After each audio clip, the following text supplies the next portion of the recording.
All right, so the article goes over kind of two main AI tools. Number one is going to be the note-taking AI.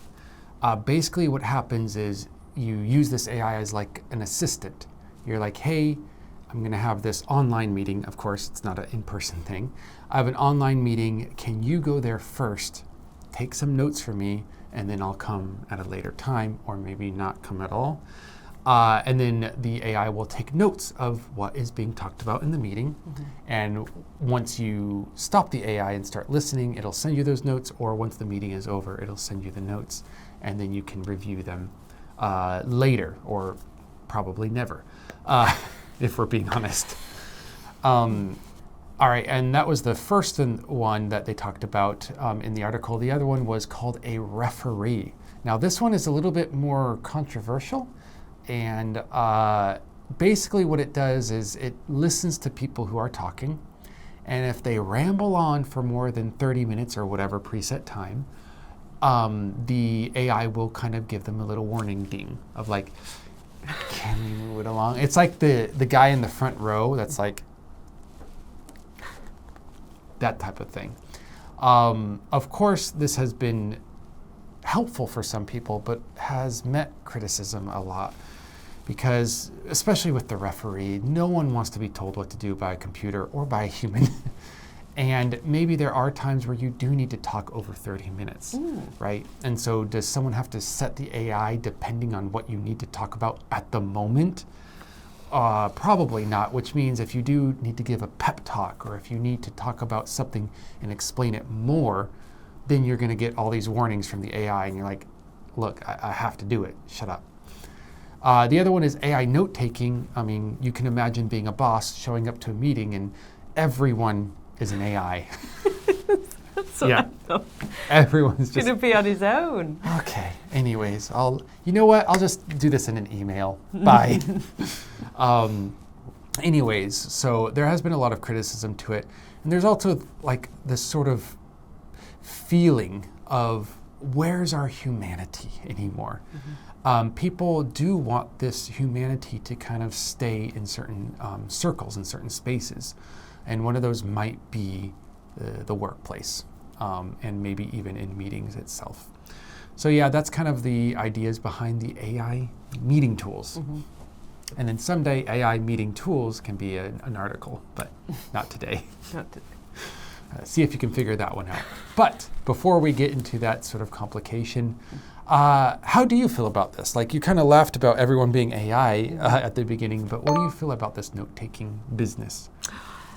From my time of working in an office, it sounds like a dream, yeah. All those boring meetings that are sort of interrupting your work day, that you feel like, why am I invited to this? I don't need to be there. I'm not a contributor, but they think I need to know this information, but I'm wasting 2 hours. It would be great just to have someone to send me the minutes or send me the meeting notes, which I think usually is somebody's role. Yeah, again, when I was a personal assistant for a while, I did do that role. I was the one being the note taker to send the minutes out to other people. Again, I worry because I've seen these, I suppose, listening bots. They listen and write down what you say. They're not amazing from my experience, so it might make a lot of mistakes. Yeah. At least you called your own job before the AI did by quitting. Yes. Yeah. Out of that game. Correct, yes. And maybe someday AI takes over teacher positions, but I do think there's an element of human sort of interaction that will be needed. Please. Do you have any sort of like vision of the future with AI in the workplace? Again, yeah, it's somewhere in my mind, I've got this concept where with my if I can direct it right, I might be able to use it as a tool to help me build and create lesson plans and materials really quickly.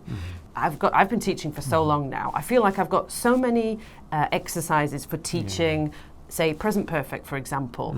And if some people don't get it in this way, I could try teaching them in that way. And if I could have some like really quick access to something and produce me a new worksheet with that activity I used 3 weeks ago with a different class, and pull it together and give me some discussion prompts, and AI produces me the worksheet in the moment. I could make like personalized learning materials in the moment based on student feedback. There's got to be something in there, right? I'm giving you my best ideas. Now, here's a hard hitter. If things are getting easier for teachers to produce, should we get paid less? They probably will want to pay us less.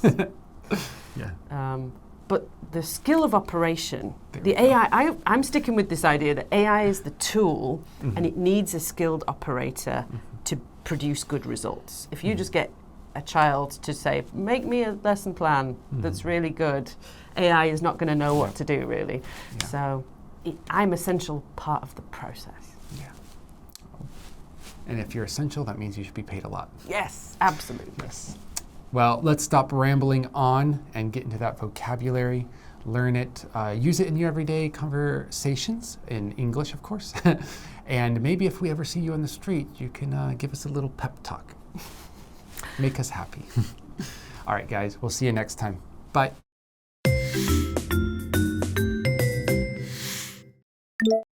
Ramble on. Ramble on. Cull. Cull. Red flag. Red flag. Off-putting. Off-putting. Pep talk. Pep talk.